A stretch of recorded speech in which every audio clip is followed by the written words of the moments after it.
Some of you may be aware of this. On Tuesday, I believe it was, there was a science fiction writer named Patrick Tomlinson who ignited a Twitter firestorm by attacking the pro-life position via a question which posed a hypothetical scenario in which a person who believes that life begins at conception was forced to make a choice between rescuing a 5-year-old child or 1,000 embryos from a burning building. So he sets up the scenario and says, here's the foolproof question that I've never got an honest answer from someone who claims that life begins at conception. If they're in this building and it catches on fire and they go into the room, a 5-year-old child's in that corner and there's 1,000 embryos in this corner, they won't admit that if they choose the child, they're saying that his life is more important than the 1,000 lives. Because normally if you had a choice between saving one person or 1,000 lives, you'd save 1,000 lives, right? And so he's saying because they don't save the 1,000 lives, they actually don't really believe that life begins at conception, right? And so he throws it out there in this Twitter thread. And then it just, as Twitter is prone to do, it just, it's like a massive cyberspace crash. In fact, I couldn't even bring myself to watch it very long. Two types of responses, though, seem to dominate right away. On one hand, congratulations to Patrick for exposing the hypocrisy of the anti-choice, and then you could sort of fill in what they did, Neanderthals, Nazis, whatever you want to call them, because the only people who tell people they can't kill a baby must believe that. So you've exposed their hypocrisy, right? That was one side of it, which was probably expected that was going to happen. All the people who agreed with him were gleefully rejoicing at the train wreck that was unfolding.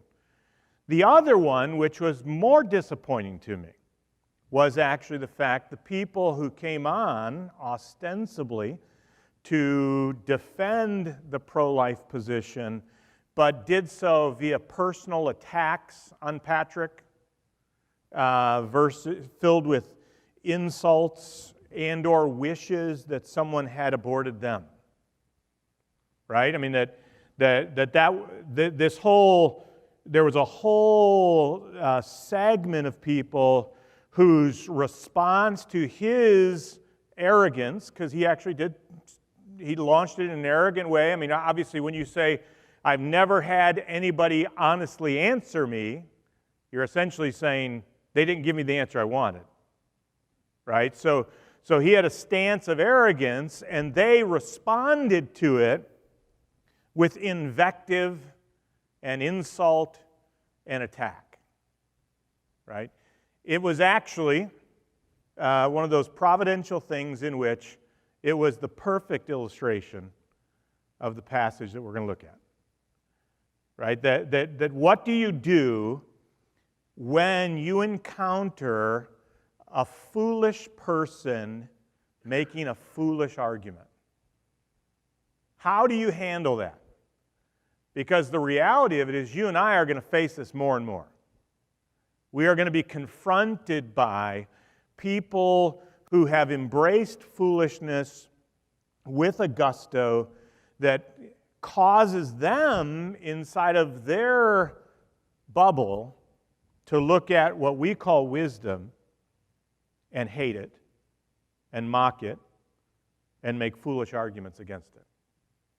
So how do we deal with that? I think it's probably a familiar text, but look at Proverbs chapter 26, verses 4 and 5. Do not answer a fool according to his folly, or you will also be like him. Answer a fool as his folly deserves, that he not be wise in his own eyes. So here's two proverbs that sit right next to each other and lay upon us a biblical responsibility to live wisely. And often we look at them and go, Huh? Answer not? Answer? Which do I do? What do I do here? And I think we need to think about the text in a way that can help us as we prepare to engage more and more with the expressions of foolishness that are related to God and His Word, right? So if you want to just express a generally foolish idea, opposition to like the New York Yankees or the Red Wings, then I don't really care, right? I don't need to get engaged in it. But you begin to say something that actually is attacking God and His Word. How do we handle that? How do we deal with that? All right? Now some have argued that these two proverbs contradict each other, right? That essentially they are doing a bit of doublespeak for us. And I think what that does is fail to take into consideration the nature of the text in at least two ways. One, that it's inspired. So it is from God and therefore does not contradict itself by virtue of the fact that His Word is truth. Right? But also the nature of Proverbs, right? That what they're doing at that point is failing to understand the kind of literature it is, which is actually not laying out things in ironclad, imperative or promise kind of thing, but teaching us principles that we need to apply. And I think as you look into the text, you can see that that's exactly what's going on. And I will grant that some actually have just come to these two verses and said, basically all it's saying is that you need to get wise enough to tell the difference between when you shouldn't and when you should. I mean, that's probably the simplest answer and a common way in which people answer the tension between these. And that certainly, I think, is part of it. But I don't think it's the main part of it, the actual focus of it. I think really if I could put it this way, hopefully it's not too casual to say this, but where the action is in these two verses is actually in the second part of the verse, right? We tend to focus on the first part, do not answer and answer, but the weight and point of the Proverbs is actually in the second part of the verses, which are different from each other as to the explanation, right? It says at the end of verse 4, or you will also be like him, and at the end of verse 5, that he not be wise in his own eyes. So there's actually information in each proverb that gives you some understanding as to the point of them, stated the way they are. And I think if we recognize that, then there's really helpful instruction for us. But before we look specifically at that, let me just sort of lay some backdrop, all right, context and backdrop, because I think it's important. I mean, obviously, when we look at it and says fool in verse 4 and 5, we should ask ourselves, who is the fool? And I think if we read it in the context of Proverbs, we would know that that's a spiritual description, not a reason to mock or ridicule the person. I mean, think about that, right? Because we tend to use fool like, what a fool. And it's immediately sort of a dismissal kind of a thing. We treat it as this person's not worthy of our attention kind of a thing. And inside the book of Proverbs, it's actually one of the characters that are presented on the, if I could put it this way, on the opposite side of the aisle from wisdom. Right? You've got the simpleton or naive person, you've got the scorner, and probably between them you've got the fool. Right? Those three are in relationship to wisdom. Obviously you have sluggards and you have gossips, you have all kinds of characters presented in the book of Proverbs, but those three in chapter 1 show up as ultimately coming under the judgment of God. That is, they were deliberately a simpleton, they were a fool, they were a scorner or mocker. So it's a spiritual description about someone who doesn't fear the Lord. And I say that because of the way chapter 1 unfolds, right? You know verse 7, I'm sure. The fear of the Lord is the beginning of knowledge. Does anyone know what the second part of that verse is? Fools hate wisdom and instruction. Right? So, fear of the Lord, fool, set opposed to each other. Outcome of fear of the Lord's wisdom, fools hate that. That's the description of them. And then if you go down a little bit later in the chapter, it actually talks about that the fool does not want wisdom instruction, and then it goes several verses later, that's verse 22, 29, it says, you did not choose the fear of the Lord. Right? So what's at stake with the fool is a spiritual condition that is marked by the absence of the fear of the Lord. I mean, that's foolishness. In fact, chapter 18 verse 2 says he has no delight in understanding and wisdom, but a great desire to be heard. Chapter 12 verse 15 says he won't listen to correction. And chapter 10 verse 23 says he takes pleasure in doing wickedness. And I think that's important because whatever we're told here, do not answer or answer, is in regard to a specific kind of person, right? Do not answer a fool or answer a fool. So the reality of it is we're looking at a person that could be described as having chosen not to fear the Lord, a person who isn't interested in wisdom and understanding, in fact, only is really interested in hearing himself talk, is not responsive to correction, actually enjoys doing wickedness. Okay, that's the fool that he's talking about. And I think that means that we should again set it in the context of what other things Proverbs says about how we relate to fools, right? We must guard against their corrupting companionship, 13:20 would say. He who walks with wise men will be wise, but a companion of fools will suffer harm. 14:7 says, leave the presence of a fool, or you will not discern the words of knowledge. So if we're understanding what we're going to see in 26:4 and 5 in light of those things, then we're really talking about a context in which this isn't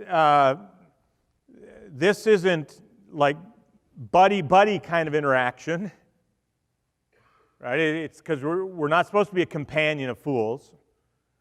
And in fact, we're really being called to much more of a sort of a strategic, surgical airstrike of truth here, if anything, because he's warning us about spending too much time in the presence of a fool.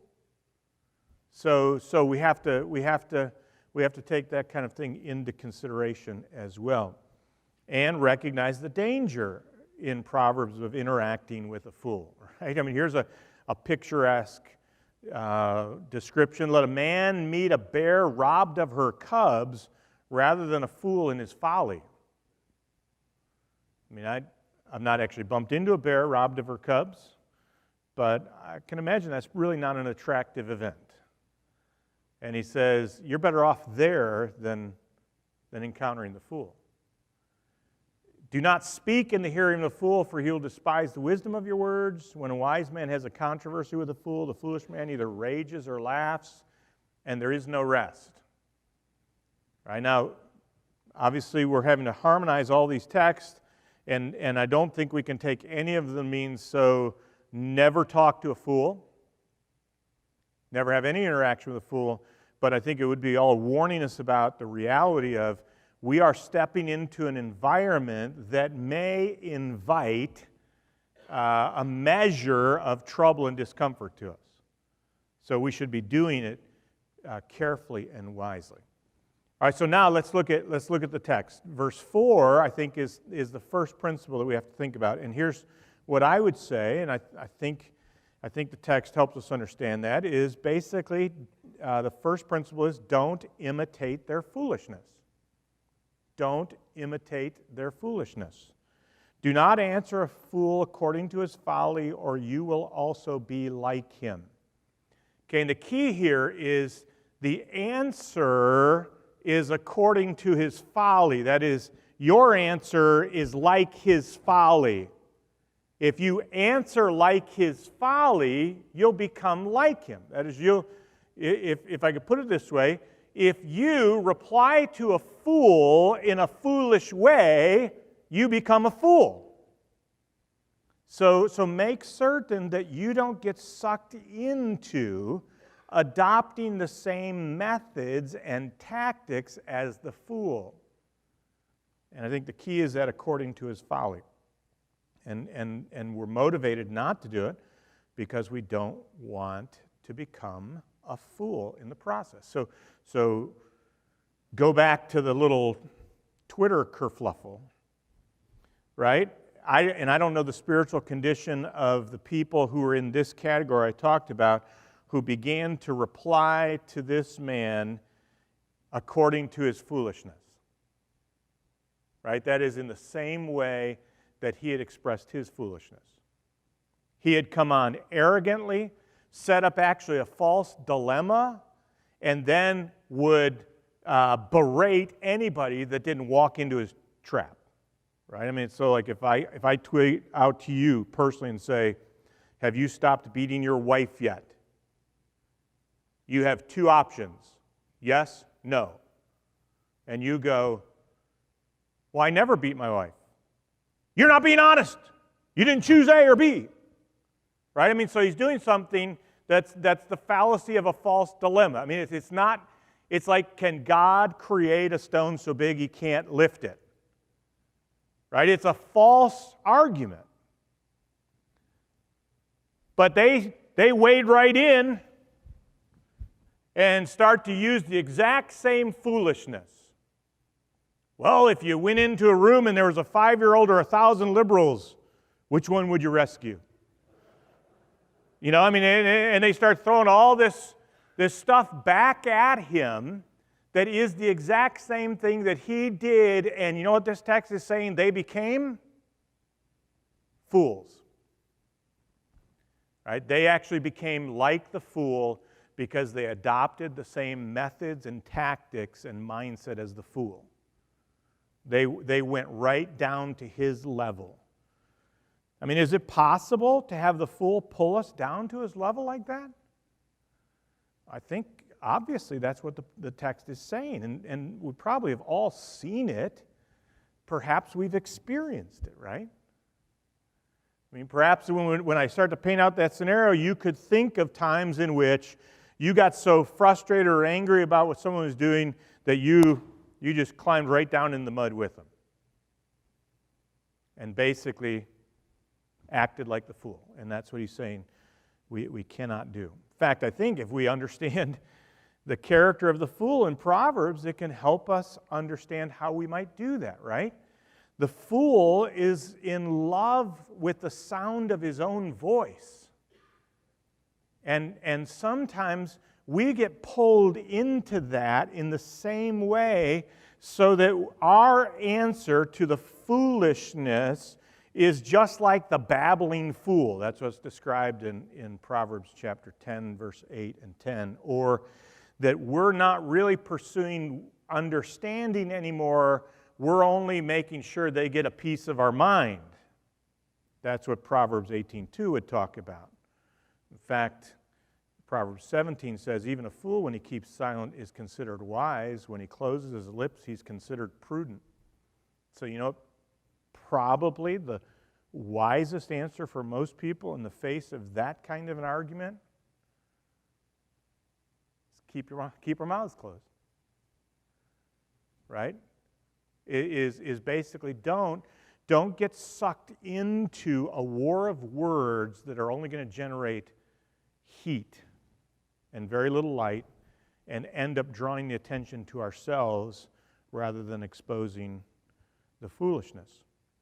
I think another characteristic of the fool in Proverbs that can fit into this, that is, it's how we get dragged down into it, is when we begin to rant and rage rather than carefully communicate and constructively do so, right? Proverbs says, a quick-tempered man acts foolishly. He who is slow to anger has great understanding. But he who is quick-tempered exalts his folly. That's chapter 14.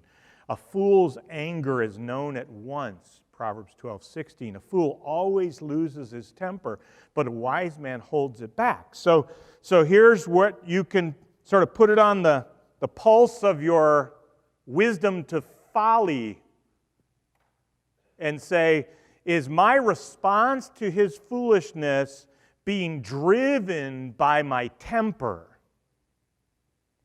Right? Am I just ticked off that he did this foolish argument? Because if I'm moving from that angle, then it's a good possibility that I'm going to go right down to his level. I'm operating by his standard at that point, and it's a dangerous thing. Sometimes it's because we go past answering the argument and run deeper and deeper into conflict and strife.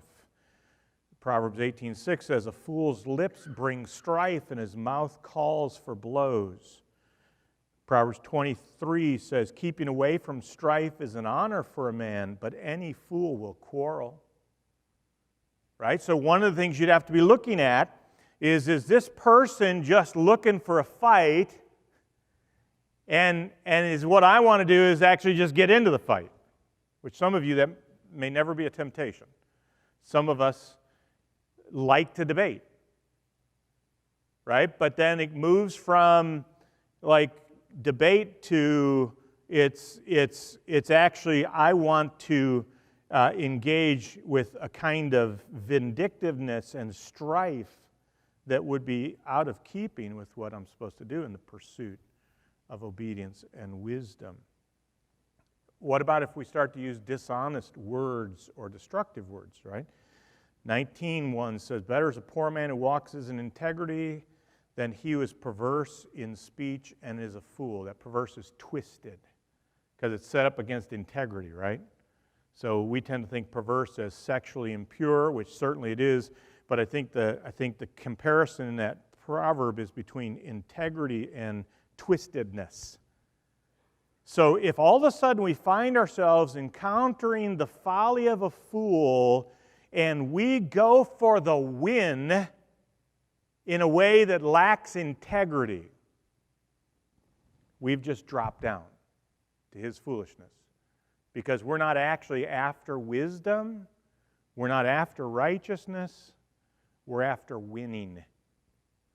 And when we're only after winning the argument, we want to be right rather than necessarily pursue right, then we're actually showing the same kind of heart that the fool has. When a wise man has a controversy with a foolish man, the foolish man either rages or laughs, right? So if all of a sudden we turn into a person who's just explosive or showing a kind of sinful disregard for the person, then we just dropped into the fool category. We just dropped into it. If we are beyond correction in the midst of it, Proverbs would warn us about being a fool. The way of a fool is right in his own eyes, but a wise man is he who listens to counsel. A fool delights in understanding, but not in understanding, but only in revealing his own mind. So here's another way in which this proverb we could test ourselves, right? So I begin to answer his folly, and as I move into it, one of two things could happen. He actually might say something that's right, because even fools can be right occasionally, and I refuse to be corrected because I'm not going to give any ground. And at that point, I've lost sight of the truth, right? Now I'm actually worried about my reputation, and I'm not willing to take correction. Or, and this is probably good reminder for us as if we're shepherds, someone godly and wise comes along and says, hey, I think maybe you should have been a little more careful there. You know, I'm not sure what you said was the right thing to do. If all of a sudden we turn our guns from that person to the person who's trying to help us, then what we've done is we've gone down to the level of the fool, right? Because we're not open to correction, to have somebody say, hey, I think you may need to think about what you just did there. then we went from being the fool's corrector to being the fool's companion, I think. So he's really after us not becoming like the fool by adopting his foolishness. So, again, Proverbs says a bunch of them. You probably know a lot of this, right? So that means we should listen first. Proverbs 18:13, right? He that answers a matter before he hears it is folly and shame. So the burden is on us, if we're pursuing wisdom, is to make certain that we've understood before we respond. And in fact, not just that we've listened first, that is, we understand before we speak, but we need to listen fully. Proverbs 18:17 says, the first to plead his case seems right till another comes along to examine him.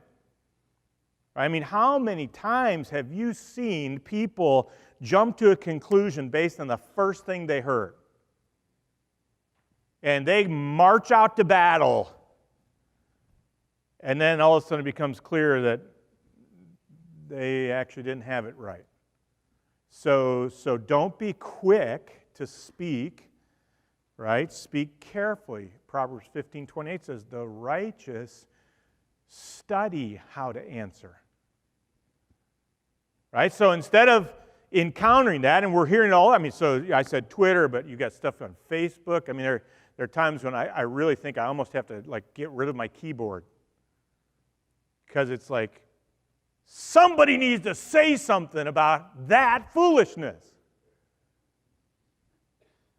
But you know what? If you don't think carefully about it, all you do is you just whoosh, and all it does is just throw gas on the fire. Only God knows this, right? But I wonder how many church splits or, Baptist church plants, because of conflict, happened because people didn't listen first, didn't listen fully, and didn't speak carefully. And what could have been a problem turned into a gigantic conflict. Because instead of, and it may have been legitimate that there was a fool who was promoting some folly, and it may have been legitimately needing to be addressed, but instead of addressing it legitimately, they dropped to the level of the fool. And you know what Ecclesiastes says, right? This is still stuck in my brain in the King James, so I'm just going to say it that way, and it sounds really cool that way. Like a fly in the ointment of the apothecary, so is a little folly in him that is in reputation for wisdom. So it's like, drop a dead fly in your perfume or your pharmaceutical, medicine. That dead fly is like a little folly in people who are supposed to have a reputation of wisdom. Because it doesn't take more than a couple really foolish tweets or Facebook comments or snide shots at somebody from the pulpit for you to go from being a person who's wise to becoming like the fool. That's what this text is warning us about. That you can drop fast if you drop to the level of that person. And so we need to realize that we need to listen first, fully, speak carefully. I think speak purposefully. That is, try to state the point, solve the problem. Proverbs 16:23 and 24 says, the heart of the wise instructs his mouth and adds persuasiveness to his lips. Pleasant words are a honeycomb, sweet to the soul and healing to the bones. Think about that. The heart of the wise instructs his mouth. Right? So if your mouth is running and it hasn't had a wise heart instruct it, it's going to be trouble. It's going to be trouble. And I would say, and this is all non-pulpit opportunities, right? Speak briefly. Right? Say what needs to be said and then move on. Proverbs 10:19 says, where there are many words, transgression is unavoidable, but he who restrains his words is wise. 17:27, he who restrains his words has knowledge, and he who has a cool spirit is a man of understanding. So I would suggest that when we're talking about not dropping to the level of the fool's foolishness, it means we don't adopt foolish characteristics.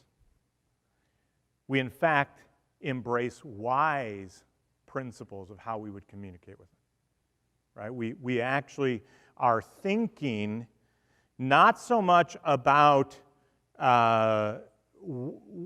what we need to do to that person to correct them. We want to get to that, but we're first thinking, okay, how do I deal with this in a way that is according to wisdom rather than foolishness? Because just because they were a fool doesn't give you right to be one. Right? You don't double down on the problem. And so Solomon warns us about that. All right, let's go to the second principle, verse 5. Answer a fool as his folly deserves, that he be not wise in his own eyes. And I'm reading from New American Standard, and I think they capture it correctly in that regard. So what the principle here is, if I could state it this way, don't let their foolishness stand. Right? Don't let their foolishness stand. And I think the key here is that he not be wise in his own eyes. Right? So the fool has expressed some foolishness, and that foolishness needs to be addressed so that he's not wise in his own eyes. He doesn't think, my foolishness is in fact wisdom. Right? So in between the foolishness expressed by this science fiction writer who thinks he found the way to expose the hypocrisy of pro-life people, and the people who actually decided to climb down into the gutter with him and go at it. There is a way of answering that addresses his foolishness so that it's not left standing there parading as wisdom. Right? Because that's the point. So that he will not be wise in his own eyes. He won't be able to go, see, nobody can answer me. This is self-evident that I'm right. I am the person, after decades of battles between pro-choice and pro-life people, who has found the silver bullet that will shut their mouths. Right? So he's wise in his own eyes. And there is a way of answering him that goes after that problem. And that is to direct it toward his foolishness rather than toward the fool. Right? Because look at the text. It says, answer the fool as his folly deserves. Right? That he not be wise in his own eyes. And the reason we want to be careful about that is because we don't want to see that person or others influenced by him or her make progress farther down the path away from God. Because and again, Proverbs is using picturesque language for us, so I think we're supposed to just take it as it presents itself to us. But look down to verse 12 in the same chapter, right? Because this is, I think, a good companion verse to think about. Do you see a man wise in his own eyes? There's more hope for a fool than for him. I mean, think about that in light of verse 5. You need to answer the fool as his folly deserves, so that he will not be wise in his own eyes. Well, Solomon, why would we be worried about that? And here's verse 12. You see a man wise in his own eyes? There's more hope for a fool than him. There's a stop that's farther away than fool. A person who's wise in his own eyes. And so you're encountering a fool right now, and he's set forth something that's foolish, and you need to address that foolishness so that this fool doesn't move actually past his present foolishness to a place where he's wise in his own eyes, because then there's less hope for him than if he were still a fool just. Right? That's what the text is arguing for us. Bruce Waltke says this in his commentary: the wise do not silently accept and tolerate the folly and thereby confirm fools in it. Right? Because if we just, in the face of every expression of foolishness, if we just simply let it go, we actually can be confirming them in their folly. They've become wise in their own eyes. And so what we're doing there at that point is actually something that is, I would say, unfaithful to God and His wisdom, but also is unloving toward the person who's standing on a foolishness that's going to destroy him, push him farther away from wisdom in that regard. And that's the point of it. I think, again, Waltke says the fool arrogantly replaces the Lord's heavenly wisdom with his own. That's what it means to be wise in your own eyes. I know what is wise, right, good, not God. And that's why it needs to be dealt with, because it actually is something that is contrary to God's truth, and so it's confronted. So the foolishness of his arguments should be exposed so that his confidence in his own thoughts might be undermined. This would apply, I think, to those who are also listening to the confrontation. Right? I mean, I don't think I have a perfect record on this at all in any way. But most often the times that I would actually step into, like this guy on Tuesday, wasn't even going to come close to it. Because there was I don't think there was any connection to my shepherding responsibilities. Right? If all of a sudden I'd looked on Facebook and loads of people in our congregation know this person, and that argument has been laid out there, then I'm going to feel pastoral responsibility to have to step in and address that foolishness. Because I don't want that person to be wise in their own eyes, but I also don't want a bunch of other people to start to think, well, hey, no one's saying anything. He must be right. I mean, he must have a, incontrovertible argument here. So at some point, for the sake of that person or for other people, we have to engage with foolishness in a way that exposes its foolishness. And that's really the key, right? Because it's as his folly deserves. As his folly deserves. In fact, we have some New Testament evidences of people doing that, right? I mean, read Matthew 23. And Jesus going after the scribes and Pharisees, and at one point calling them foolish, blind guides. Or you have the Apostle Paul confronting the Galatians and saying in chapter 3, what? "O foolish Galatians, who has bewitched you?" Right, so I think we all have a high enough Christology that we don't think that Jesus was violating Proverbs 26 when he engaged the foolishness of the scribes and Pharisees to show them what was wrong with it, because he didn't want them to be wise in their own eyes, and he didn't want, because he's actually at the beginning of Matthew 23 talking about people who need to not follow them, right? So he's confronting their foolishness, not just for their sake, but also for the sake of people who might be influenced by it. So we do have to at times engage it.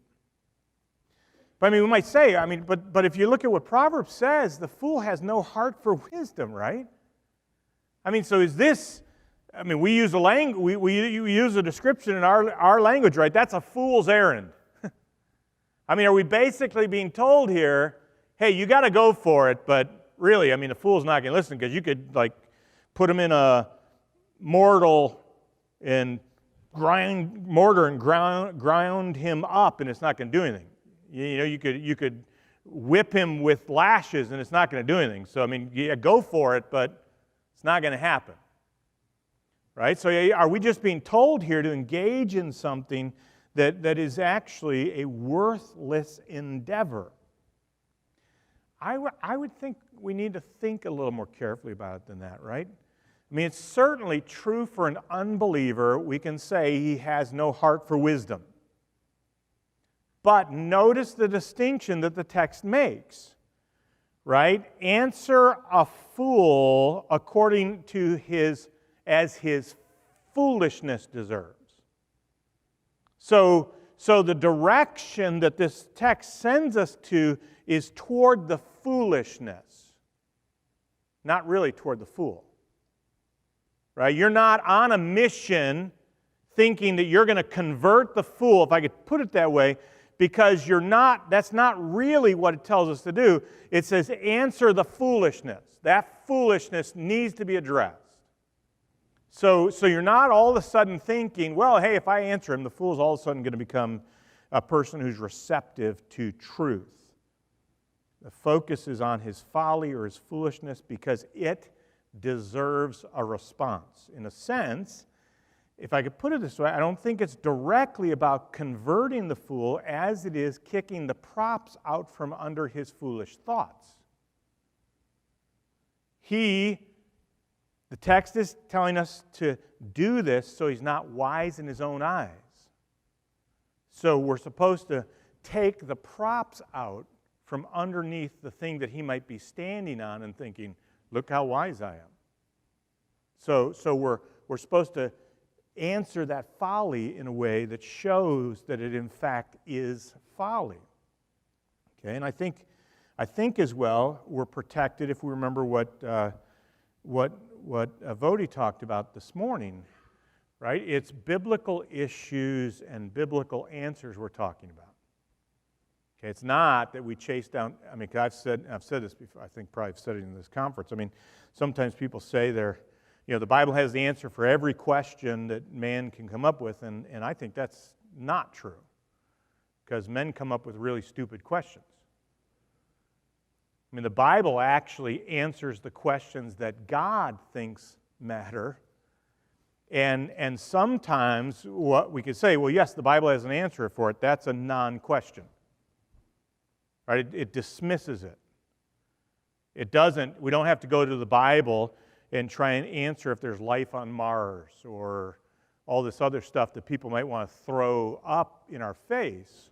We're limited to the defense of a biblical worldview, not any kind of crazy idea.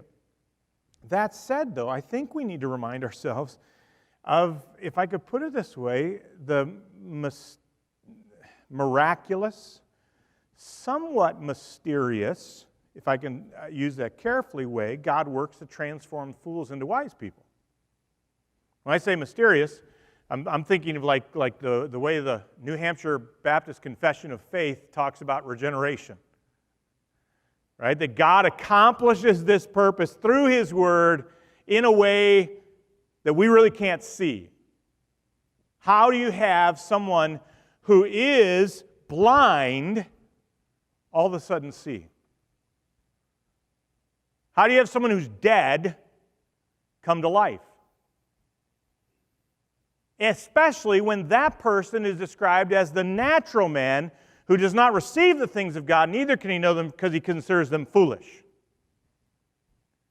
I mean, it's exactly what Paul talks about when we preach the cross in 1 Corinthians chapter 1, right? He says, for the preaching of the cross is to the Jew a stumbling block, and to the Greek it's foolishness. Right? So you're preaching this to people, and the Jewish people are offended by it. The Greeks think it's moronic. And then it says, but those who are the called, it's the wisdom of God and the power of God. Same message. There's no change in the message at all. In fact, that's Paul's point. Just because they're offended by it or they think it's foolish, you don't change the message, because the thing that God uses to pull them out of their fallen condition, that is, call them to see it now as wisdom and power, is the very thing that they thought was foolish and offensive. That's what I mean. So yes, the fool has no heart for wisdom. But the only way he actually will get a heart for wisdom is by telling him the truth. In fact, Proverbs says in chapter 15, verse 31, that he who listens to life-giving reproof will become wise.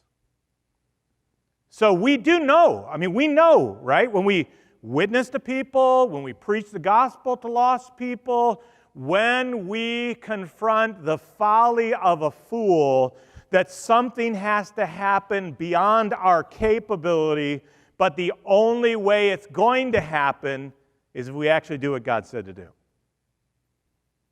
And he says, answer that fool's foolishness so that he won't be wise in his own eyes. Because it actually may be the thing that God uses to humble him and move him to a position of dependence, therefore breaking him out of his pride and independence. And I think also, if I could, just as was emphasized this morning, I do believe that we have to recognize, I think most of us probably our theology of even if we have really strong theology of regeneration and progressive sanctification, the very fact that we call it progressive sanctification suggests that they're going from this stage to greater sanctification. They're making progress. Or to use it in terms of Romans 12, right? Don't be conformed to this world, but be transformed by the renewing of your mind. Right? Or 2 Corinthians 3:18, we all with unveiled face are beholding in a mirror the glory of the Lord and are being changed from glory to glory. That while we really have to be clear that the difference between an unbelieving fool and a believer who may have some remnants of foolishness in their heart, there's a difference there, but that difference isn't so great that an unbeliever can never express foolishness and therefore never have foolishness that needs to be addressed. Right? So it's possible that you could have believers that fit verse 5. That they still are conformed in some way to this world and need to be transformed by the renewing of their mind. So we have an obligation to expose the foolishness of what's conforming them to the world. So we have to engage in this task sometimes because we certainly don't want to leave the unbeliever without the only thing that God will use to bring him to Christ, the life-giving reproof. And we certainly don't want to leave professing believers in a position where they might as well be trusting in themselves rather than in God's Word. So sometimes we may have to turn toward a brother or sister in Christ and say, you know, what you've expressed there is foolishness. And if we're not climbing down into the gutter to make that point, we can be making it wisely, and it can be used in a remedial way for God's people. That is to call them away from pride and independence to humility and dependence on God's Word in the way of, in the language of Proverbs 3, right? Trust in the Lord with all your heart. Right? Lean not on your own understanding. In all your ways acknowledge Him. He shall direct your paths. And then it says, be not wise in your own eyes. Right? Because that's the gap is, and I should put it this way, trust in the Lord with all your heart. Don't lean on your own understanding. In all your ways acknowledge Him. Don't be wise in your own eyes. And a lot of times what we have to do as shepherds is actually answer the foolishness that is being proposed by a system that is contrary to God and is still affecting God's people. We have to move to speak to that in a way that exposes the foolishness of it. In fact, I think if I can use Proverbs' picture of a child, right? What's bound in the heart of a child? Foolishness. And what gets foolishness out of a child? The rod and the reproof. Now, I'm not recommending you start going around spanking church members, all right? But here's the point of analogy, right? So and the Bible does this, right? The new birth, and then you're growing to maturity. And in fact, Hebrews 5 would say that the pathway from immaturity to maturity is actually tied to spiritual digestion. Instead of being able to have meat, you need milk still. And also developed ethical discernment. You're not skillful in the word of righteousness and have not had your senses trained to discern between good and evil. So it's very, very likely, given what we see in the Scriptures, that a young, or let me just put it this way, an immature Christian might actually be articulating foolishness.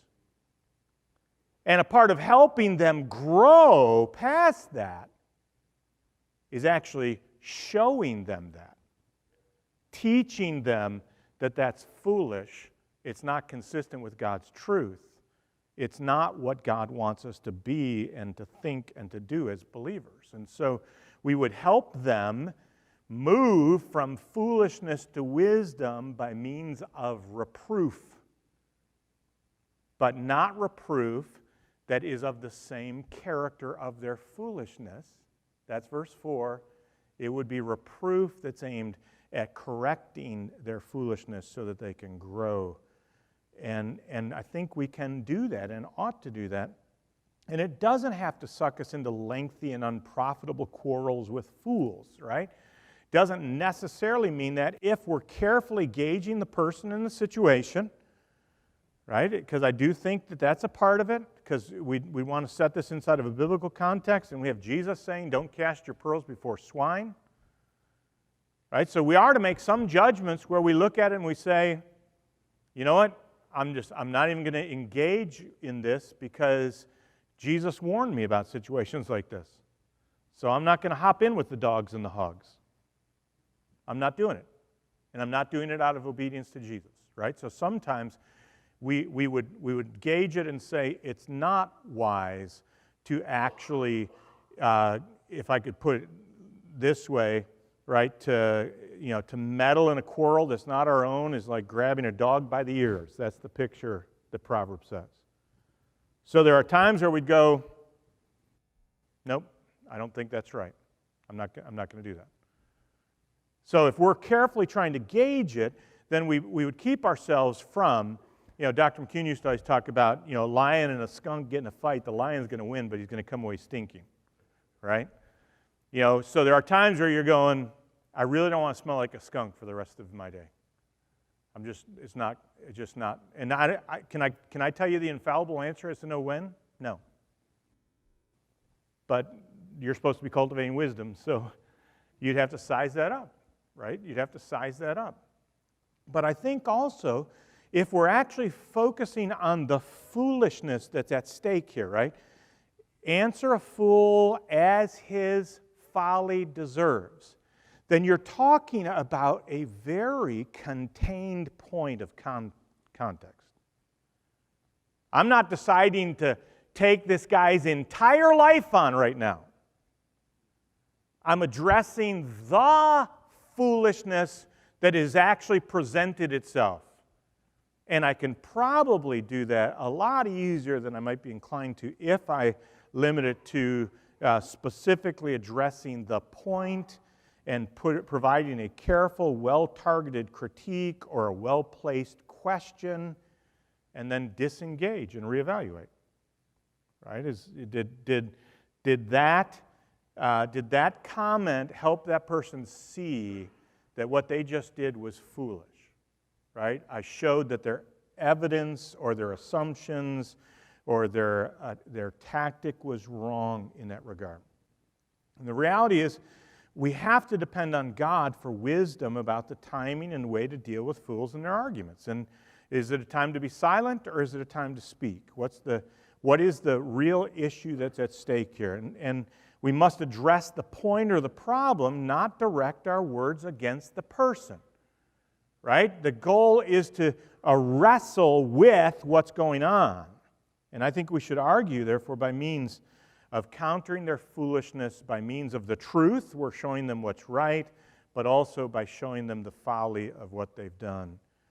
So here's my point in terms of defending the faith in an age of unbelief. Right? We need to recognize that as the world around us becomes increasingly hostile to biblical truth and biblical authority, we're going to find ourselves confronted by the objections of foolish men against God.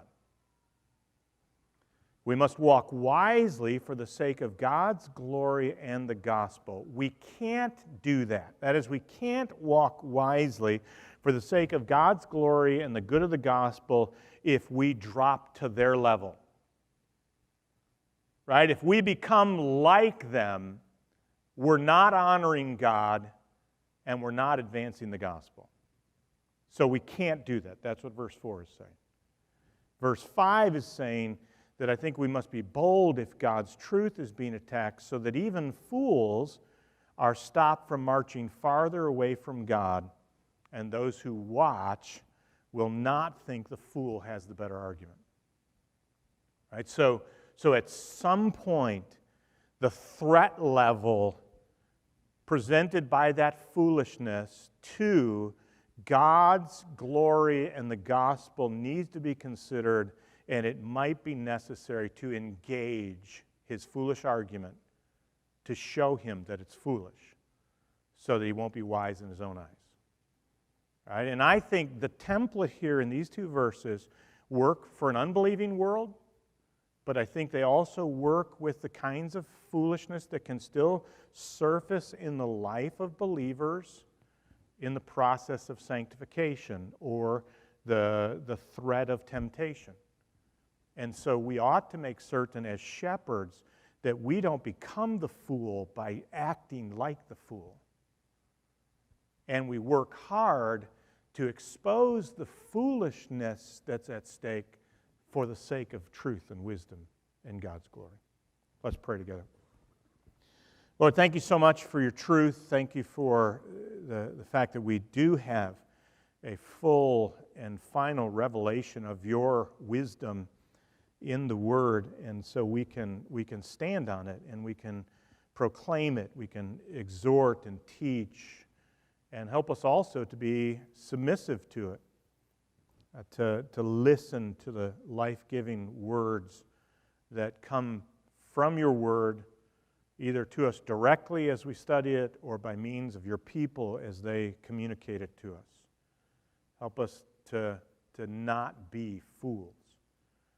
And help us not to ignore foolishness, because we love you and we love your truth, and we want to see others come to worship you in that way. We ask it in Jesus' name. Amen.